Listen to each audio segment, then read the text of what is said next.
Olha esse assunto aqui, que interessante, gente. Veja a verdadeira razão pela qual as estátuas do Egito Antigo têm os narizes quebrados. Vamos saber sobre isso? Bora pro vídeo! Dedo no joinha, chicotada no like, splash, mande esse vídeo para um monte de gente, compartilhe nossos vídeos, deixe seu comentário aí, por isso assista o vídeo até o final para você entender a história.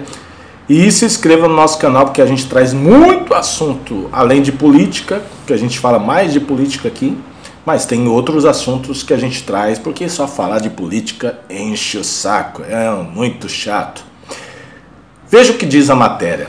Por várias décadas, este foi um mistério não solucionado entre especialistas e entusiastas do Antigo Egito, mas uma das civilizações mais antigas e duradouras do mundo. À primeira vista, parece algo esperado. A passagem de milhares de anos torna inevitável o desgaste de qualquer obra. Mas por que havia tantas estátuas imaculadas em que a única parte que faltava era o nariz? Uma pergunta. Talvez porque, afinal, se algo corre o risco de quebrar, é aquela parte proeminente a mais exposta. No entanto, se for assim, como explicar que obras de representação bidimensionais geralmente apresentem os mesmos danos? O assunto deu origem a suposições, incluindo uma hipótese amarga que continua recorrente, embora tenha sido refutada, a de que teria sido uma tentativa dos colonialistas, palavra difícil, hein? Colonialistas europeus de apagar as raízes africanas dos antigos egípcios. No entanto, especialistas afirmam que essa teoria é infundada, entre outras razões, porque os narizes não são a única evidência física dessas origens, e eles concordam que, apesar dos muitos horrores do imperialismo, este não seria um deles. Então, o que poderia ter acontecido? Poderes divinos. A resposta mais confiável neste ponto se resume em uma palavra: iconoclastia. Não sei nem o que é isso. Iconoclastia, do grego iconoclasmos, que significa quebra de imagens. Não estamos falando dos seguidores da corrente do século VIII, que rejeitaram o culto às imagens sagradas, destruíram-nas e perseguiram aqueles que as veneravam. Nesse caso, o termo é usado de forma mais ampla para se referir à crença social na importância da destruição de ícones e outras imagens ou monumentos, muitas vezes por motivos religiosos ou políticos. E faz muito sentido quando você considera que, para os antigos egípcios, as estátuas eram o ponto de contato entre os seres divinos e os seres terrenos.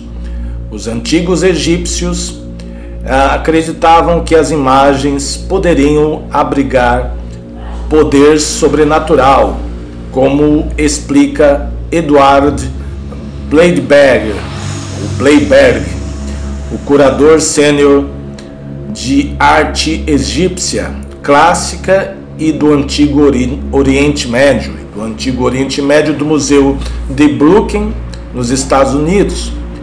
Bleiberg explorou a questão motivado pelo fato de que a indagação mais comum dos visitantes do museu era: por que seus narizes estão quebrados? Uma pergunta: por que os narizes das estátuas estão quebrados? Ele explica que as palavras escultura e escultor enfatizam que as imagens estão vivas. A palavra escultura significa literalmente algo criado para viver, enquanto um escultor é alguém que lhe dá a vida à escultura. Objetos que representavam a forma humana em pedra, metal, madeira, argila ou mesmo cera podiam ser ocupados por um deus com letra minúscula ou humano que faleceu e se tornou um ser divino, podendo assim atuar no mundo material. Isto se conta sobre Hathor, a deusa do amor e da fertilidade, em uma inscrição nas paredes do templo de Dendera, provavelmente construído pelo faraó Pepi, 2310 a 2260 a.C. Voa do céu para entrar no horizonte de sua alma, isto é, seu templo. Na terra, voa em direção ao seu corpo, se une à sua forma.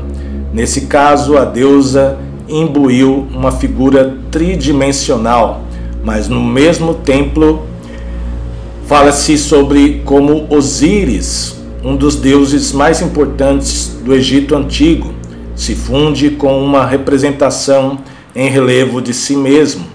Osíris vem como um espírito. Ele vê sua forma misteriosa representada em seu lugar. Sua figura gravada na parede entra em sua forma misteriosa, apoia-se em sua imagem. Uma vez ocupadas, as imagens tinham poderes que podiam ser ativados por meio de rituais e também podiam ser desativados por danos deliberados. Mas por que fazer isso? Pergunta.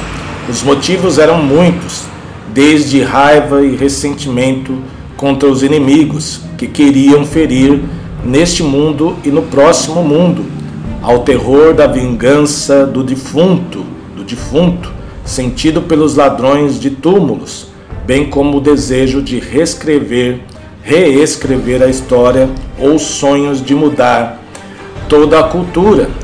Quando o pai de Tutankhamon, Akhenaton, que governou entre 1353 e 1336 a.C., quis que a religião egípcia girasse em torno de um deus, com letra minúscula, Aton.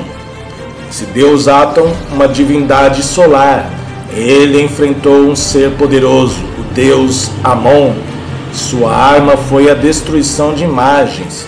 A situação foi revertida quando Akhenaton morreu e o povo egípcio retomou o culto tradicional, templos e monumentos em homenagem a Aton e o falecido faraó foram, desta vez, os que enfrentaram a destruição.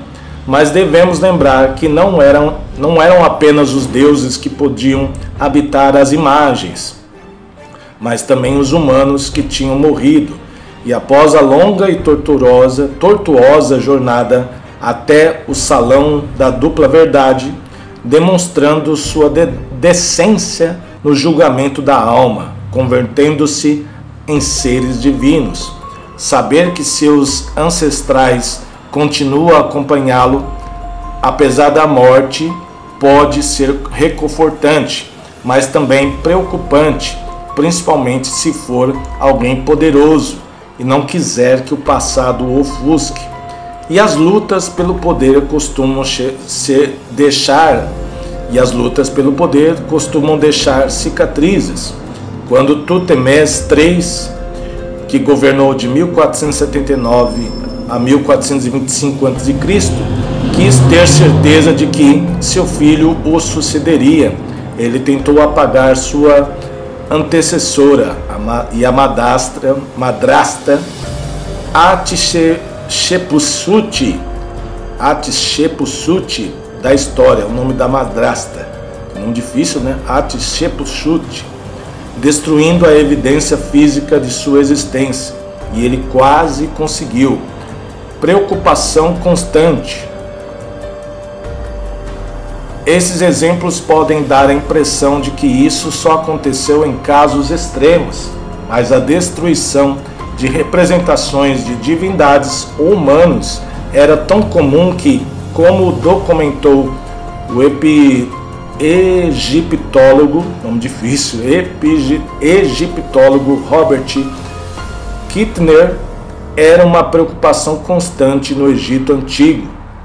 Entre os vários textos que expressam essa preocupação está um decreto real do primeiro período intermediário, cerca de 1980 a 2130 a.C. Quem em toda esta terra fizer algo nocivo ou perverso a essas estátuas, às suas estátuas, lajes, capelas, carpintarias ou monumentos que se encontrem no recinto de algum templo, minha majestade não permitirá que sua propriedade ou de seus pais permaneçam com eles, ou se junte aos espíritos da necrópole, ou permaneça entre os vivos. É tipo de uma maldição, né? Os ataques contra os túmulos eram igualmente graves e temidos. Um homem chamado Irsu de Coptos, que viveu durante a 18ª dinastia, por volta de 1295 a 1539 a.C., registrou uma ameaça que dizia: quanto a qualquer um que ataque meu cadáver na necrópole e que tire minha estátua de meu túmulo, o Deus do Sol, Ra, o odiará. Ele não terá água do altar. Ele não terá a água do altar de Deus Osíris. Ele nunca passará a sua propriedade para seus filhos. Outra maldição. E o nariz? Depois de tudo isso, vem a questão do nariz. As mutilações tinham então a intenção de restringir o poder, e isso poderia ser feito de diferentes maneiras. Se você quisesse evitar que os humanos representados fizessem oferendas aos deuses, você poderia remover o braço, que era comumente usado para tal tarefa, o esquerdo.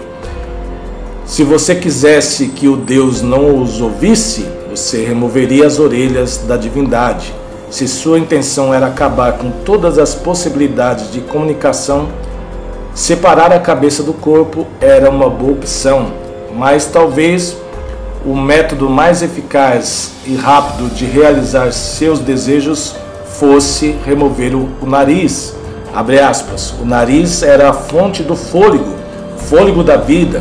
A maneira mais fácil de matar o espírito interior era sufocá-lo removendo o nariz, explica Bleiberg. Alguns golpes de martelo e cinzel e o problema estava resolvido. O paradoxo, afinal, é que essa compulsão de destruir as imagens é a prova de como elas foram importantes para aquela grande civilização do Antigo Egito. O vídeo ficou um pouco longo, mas eu achei interessante trazer esse relato para vocês. Deixe aí o seu comentário se você achou interessante, se você gostou. Deixe seu joinha, chicotar no like, splash, manda esse vídeo para as pessoas saberem essa história das estátuas que não tem nariz. Por que não tem nariz? Se inscreva no nosso canal e fui, pessoal. Ai, meu nariz.